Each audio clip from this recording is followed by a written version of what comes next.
Hello all my beautiful sisters from those other misters, and welcome back to my channel. Today we're going to ask ourselves, was that haul worth it? I'm going to take a look back to my haul of March 2021 and I'm going to let you guys know how I'm going with the products that I purchased in that month. I am also going to show you guys what I purchased in March of this year. I did buy a couple of things, nothing particularly exciting, so like it's not worth its own video. I'm just gonna put that out there.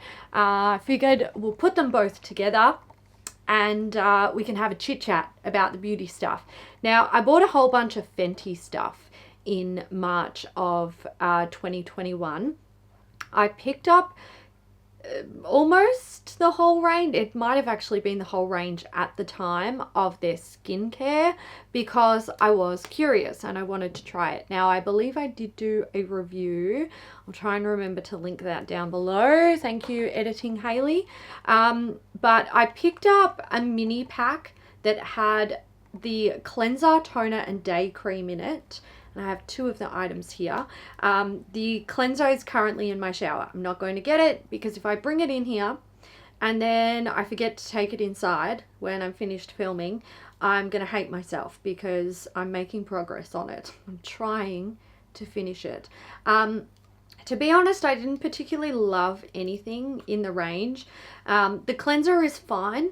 It's like there's nothing wrong with it, but it's just pretty run-of-the-mill cleanser. What I do like about the cleanser is even in the mini version, which is about the size of this guy here, it's a squeezy tube, but it has a cap that you just sort of twist open to, like, you know, open the hole and then you squeeze it out and then you can twist it closed. So I do like that about that particular product, but the cleanser, like, I wouldn't buy it again. I just think for what it is, it's not like I'm not really all that interested in it. I'd prefer to try something new, basically.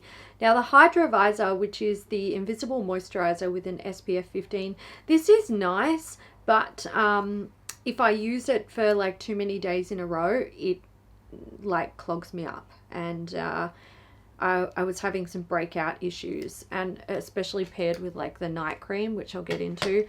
It was just not a time for me that I enjoyed. I do have to admit I enjoy a moisturizer that has a built-in SPF, but so many of them are just not that great. So there's that. And I do feel like, you know, if you're going to do something, do it well, basically. And if it means that, you know, you've got a dual formula, so something that's meant to moisturize your skin and protect it from the sun, if it doesn't do that well, then I'm not interested, and I would prefer to stick to two different products that each individually do their job well. So I do hope to eventually get through this year, just using it, you know, here and there, but I didn't love it, so, you know, I wouldn't buy it again. The Fat Water, which is the pore refining toner serum. Fat Water is like the best name for this because it has this beautiful viscosity to it. It's not like thin like a water toner. I actually don't mind this. I don't think it, like, pore refining who? I don't think so. I do think it's a fairly standard tone. Like, I don't feel like it does much, to be honest. Pretty run-of-the-mill. I do think it has the ability to sort of hydrate the skin a tiny bit, but also that might just be all in my head because of the viscosity of it. Again, this isn't something that I would buy. I would like to finish it up this year. I have got it sort of hanging around with a bunch of samples on my makeup, like in my little makeup nook, and it's, you know, on the list of things to finish, but I wouldn't buy it again. I did also buy the eye cream, and again, I just didn't care for it. I didn't feel like it did anything. Most of the Fenty range talks about, you know, having anti-aging properties and skin protective properties. Honestly, could have been using $10 products from Priceline that I bought on sale. I saw nothing going on that impressed me, so I wouldn't buy any of it again, but I was very curious and I wanted to try it, so I did. The eye cream I actually ended up finishing, hallelujah, by using it on my feet. So there's that. The night cream. Now, here's something I love about the night cream. You flip this up and there's a little scoop in there, which is cool. The novelty of the scoop wore off after about 2 uses. So there's that. But I do like what they're doing here. Now, the packaging of this is reusable. There's the night cream in there. It's starting to separate. Cool. So I probably won't use that on my face. I might take it inside and use it on my body because there's really not that much in there. I've had it sitting in a drawer for a while. I do also like the scent. It's kind of got, it's very subtle, but there's like almost a fruitiness to it, and a freshness. Now with this, like the reusable packaging, you can pop this center part out, just like so. Now, I will say, I like that brands are doing their thing where they're being more environmentally aware, but you're still throwing out this big chunk of plastic. You're just keeping this slightly bigger chunk of plastic. So, you know, I don't think by any means that it is perfect. It's a good start. So, you know, there's that. But the cream itself, I did actually have issues with this. I didn't find it, for one, to be much of anything. I like my night cream to be very rich and hydrating because I have dry skin. This wasn't enough for me, but also it was too much in the fact that I was getting congestion. So again, I wouldn't buy it. I wouldn't buy any of the Fenty skincare again. I just don't think it is targeted to what I want. I really like actives. I like proven actives. I like actives that actually do something. And this ain't that, basically. So I wouldn't buy any of it again. But I am working my way through the products slowly. More skincare, shall we? I purchased something again that is very active and I've used in the past. I originally tried this as a sample and I adored it. It is from Sunday Riley. It is the Lunar Sleeping Night Oil. So this is a retinol oil. I would definitely say that you can get retinol products that are just as effective, even more effective, I would say, than this for a much more affordable price.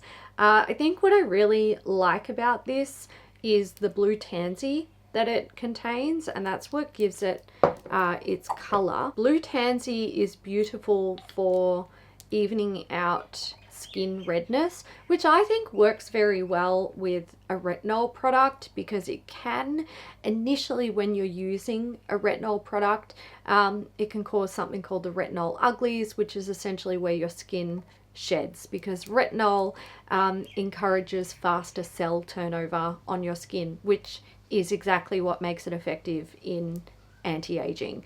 It's like the gold standard essentially for anti-aging. Now, I do really like this product, and I will admit I have squirreled it away, and I shouldn't. I should be using it, but I have gone through a fair bit of it. The bottle is very difficult to see through, which it should be, because the product inside should be protected from the light, but I think I'm about here on the bottle. So I've gone through a bit of it, but I don't use it religiously because I squirrel it away. There is no reason for me to do that though, because I have plenty of retinols, and if I want to buy it again, I can do that. I really like this product though, and I would recommend it. It's expensive though, like there's no denying that. So I don't think this is going to be up everyone's alley. Something I just want to have a bitch about is I recently used the, I think, is it called CEO Glow? The vitamin C serum from Sunday Riley, and I swear to God, that shit, I had such a bad reaction to it. My skin is still recovering. I had itchy fire skin, and just the dryness from like the depths of fucking hell. So there's that. I'm done with vitamin C serums. It's over. I'm not even going to try again. I'm not even going to risk it. It's just, no, not happening. Wait, I have another Fenty item. It was a makeup item. Where did I put it? Here it is. Here it is. This. I bought the Fenty cream bronzer, the Cheeks Out Freestyle Cream Bronzer in the shade Amber. Look, I really like the color of this because it is like, it's contouring shade. It's proper gray toned contouring shade, but honest, I have not worn this enough at all.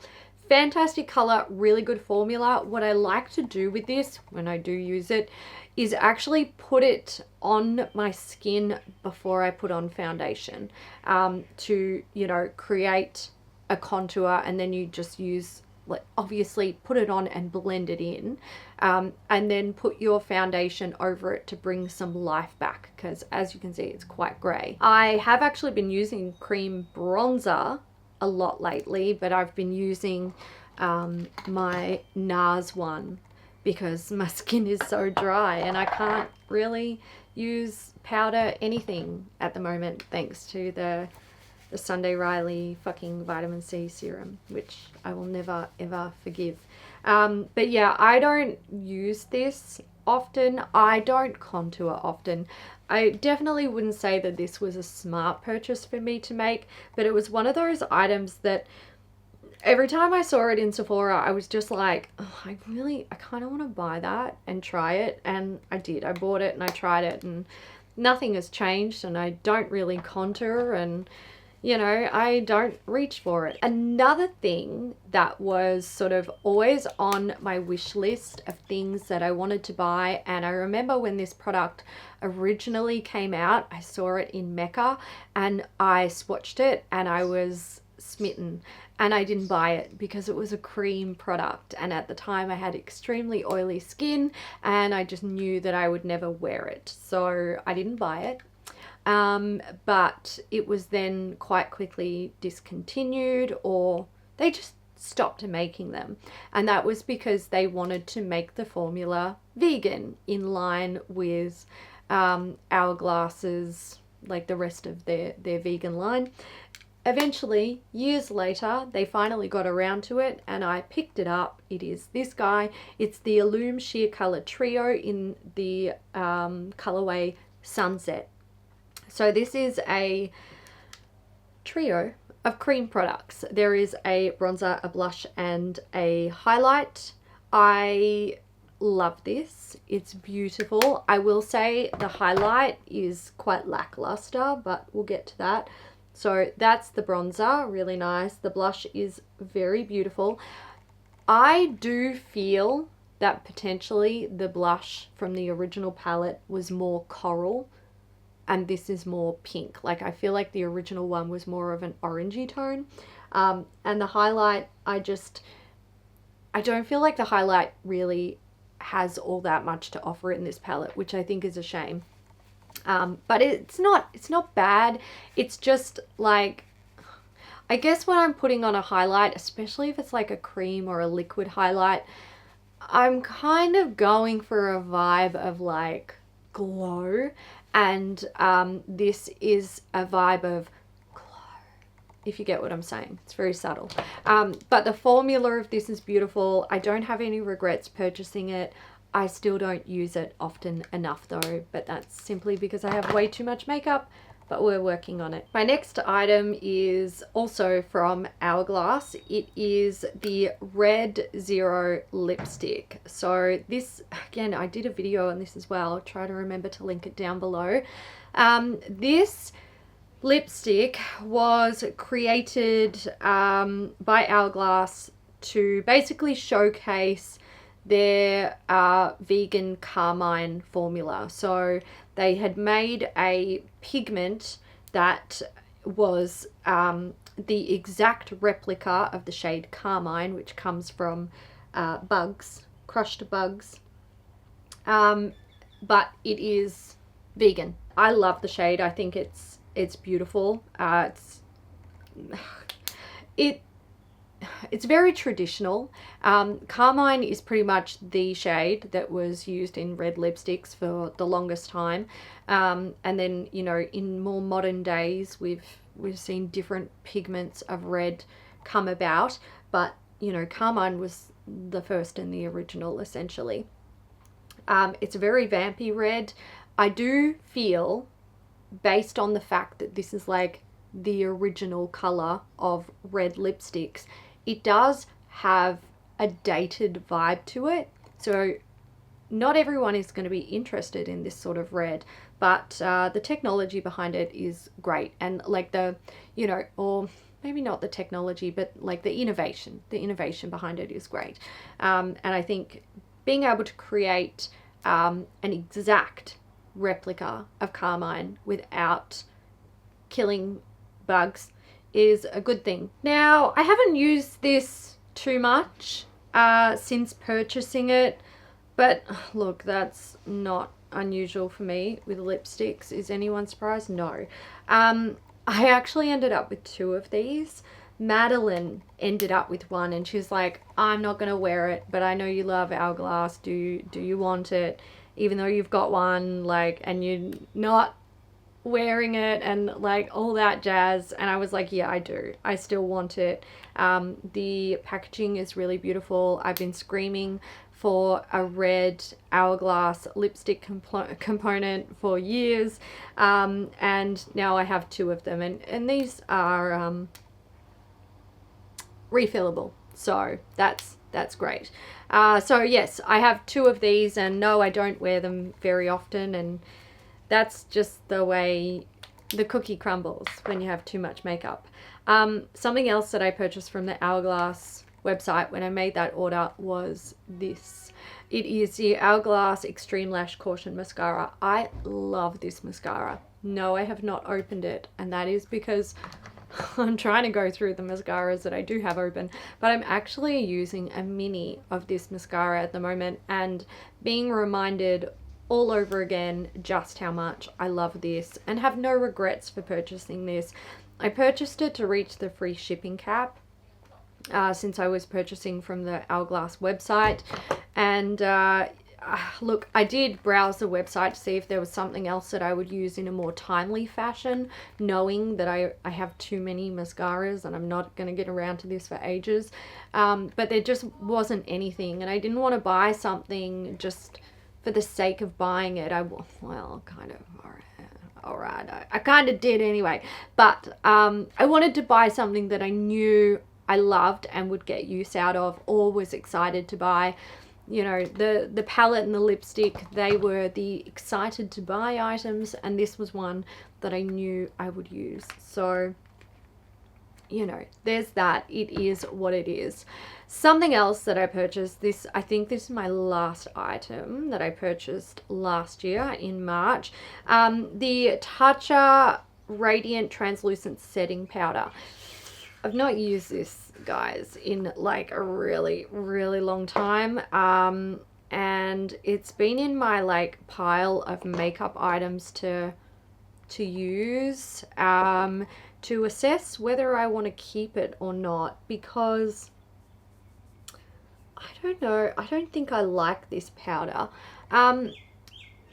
There are some powders on the market that they have silica in them, and in my experience they don't sit nicely on the skin. They look very powdery, and if you have dryness, they accentuate it really badly, not only visually but like how your skin actually feels. And yeah, I do think that this, I don't know, I haven't checked the ingredients, but it's just based on how it applies to the skin, how it looks on the skin, how it feels on my skin. That's the assumption that I'm making. And yeah, I don't think I really like it, and I don't think it's going to be something that I will be able to finish. But in saying that, I really haven't bothered to put it on my face in many, many, many months, probably since I did my powder testing video, which was like 500,000 years ago. So there's that. This is, yeah, it sits in a tub over here of makeup items that I keep saying I should try out more and decide whether I'm going to keep them or declutter them. But then what I do instead is I use my Project Pan stuff because I can't be bothered with the stuff in that tub, which says a lot. What it really says is I should probably just declutter the shit in the tub and move on with my life. Am I right? So those were all of the items that I purchased in March of 2021. Obviously, with hindsight, I can look back and say the Fenty items, shouldn't have bought them. Although I made a video out of the skincare line, so, you know, there was value there. The Tatcha powder, it is what it is, you know, you win some, you lose some, you move on with your life. Next, let's talk about the items that I purchased this month. So I bought some necessity items. Well, I bought a necessity item, 2 of them actually. The same thing, I bought the same thing twice. This is the D.Up Eyelash Fixer EX. So this is a clear lash glue from the brand D.Up. I love this stuff. Now I bought 2 because, okay, for starters, I ran out of lash glue. Ran out completely. All gone, all finished, done skis. I had no lash glue and I needed it. I was like, well, I'm going to buy the one that I love and adore, the D.Up one. And I bought 2 because I wanted one for in here, in my filming space. And I wanted one for in my bedroom where I do like my day-to-day makeup. I didn't want to have to be running out here or dragging it from inside. So I purchased 2 of them. I have cracked the one open for in here, because I've been doing all of my makeup in here in recent weeks, and this guy is going inside with me. I love this lash glue. You can also get a black version, which is very good, and you know, I would totally get the black version, but when I purchased it, I didn't see it online. I didn't look very hard. I just saw this and it was late and I was like, yeah, get it. Get me 2. I want 2. It's on sale. I bought mine off Amazon and I think the shipping said it was going to take like a week or so, and it literally came within 2 days. So I was pretty happy with that. The price was very reasonable.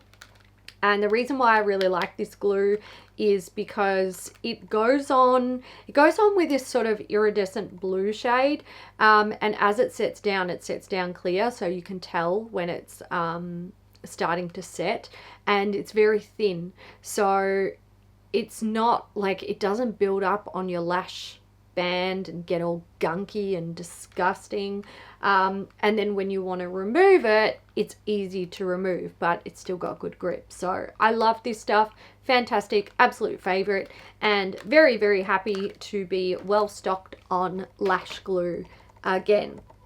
The next thing that I purchased were these guys. So these are from C&D. And this is, from what I understand, C&D's version of the nail enhancement stuff that I love, which I can't think of the name of. Come on, brain. It's the IBD building gel. So essentially what it is, it's like, it's a building gel, but it's in a bottle. You apply it with a brush. It's kind of like, almost a bit like a gel nail polish, except it can be used in a way to build structure and length and shape and all that jazz to nails. So I've been using that product for quite a few years now. It's holy grail for me. Growing long nails like this is very difficult for me because they get to a certain length and they break. I'm not particularly gentle with my nails, whereas if I use the IBD building gel, I can use them use it on my natural nails, build a bit of like extra structure, so you know, build up the apex and stuff so it's got more support, and I can run around with my nails like this and no dramas. They don't break. They're just, you know, they're now a part of me. So I love that product. It's fantastic. And when I started ranting and raving about it, or just raving about it, I had a few people say like, it's really hard to find. I can't get it where I am. I want to try it. Do you have cheaper alternatives? Blah, blah, blah. Now I did look for some alternatives. I purchased one on Amazon, which was a good product, but also I wouldn't actually recommend it. I found it very difficult to remove, which I feel like is danger zone for people who don't have patience. They will destroy their nails. And then I purchased another one from Colour Me Pretty, which is an Australian brand, but I didn't like that one because it wasn't strong enough. It didn't like set firmly enough. Essentially, there was too much movement in the nail, and yeah, it just felt like applying a gel polish quite thick. It's not the same thing, essentially. So I went to my local like beauty trade store. It's a place where I like to buy like cotton pads. I buy my nail polish remover in bulk from there, and I was completely out of nail polish remover. So I popped in on my way home from another appointment, and I bought my nail polish remover, and I stocked up on my cotton pads, and every time I go, I peruse the stuff because I like to see what's new, and I saw these. So it's from the brand C&D, and it is the Plexi Gel line. And basically there is a builder and a shaper. Now I don't know what the difference is, and I'm gonna go out on a limb and say there's not much difference. Maybe there is. I don't know. But I might just pop them open and have a look. So this one is the shaper. Okay, yeah. That looks to be a tiny bit thinner than the IBD. And this one is the builder. I mean, they look the same to me. You can fight me. I don't know if I saw you guys, like, or showed you guys. Maybe that one's slightly thicker than this one. Let's have another look. No, I would argue that they're the same. But I couldn't do any research while I was there because I left my phone in the car, and I was just like, fuck it, just buy them.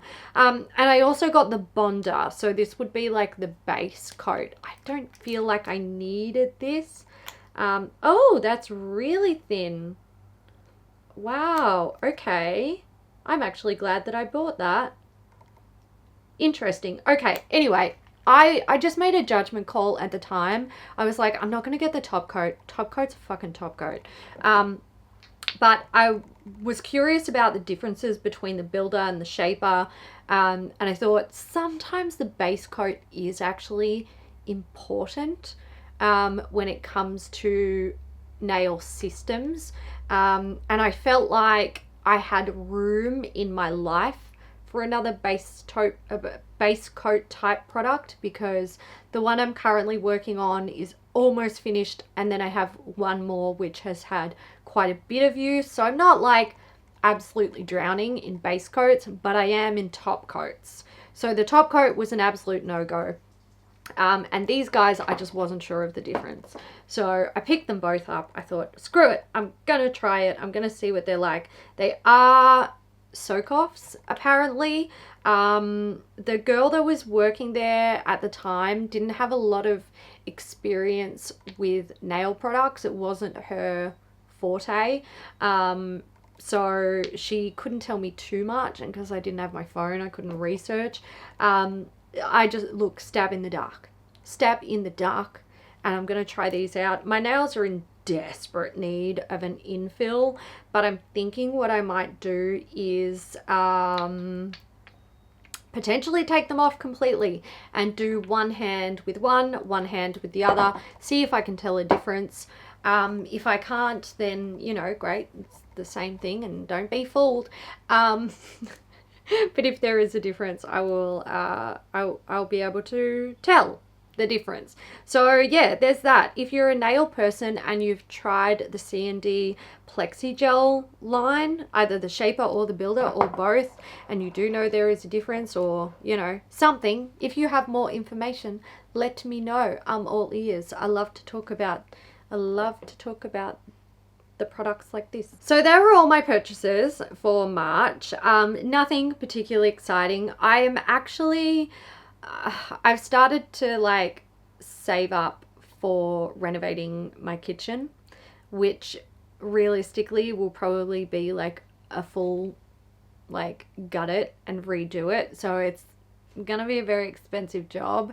So I'm only really buying beauty products that I need, or things that I'm like, I'm really excited about this. And I mean, I've been shopping like that with beauty products for quite a few years now. So, you know, I think you guys get it. Like my spending in terms of beauty stuff has slowed down a lot, but now I also have something else that I'm like another goal that I want to focus on, and it's a financial goal. So it's very easy for me to be like, no, I'm not going to spend money on that because it's not as important to me as this other thing that I want to save for. So we'll see. We'll see over the next however long it takes me to save for my kitchen. I just hit my light.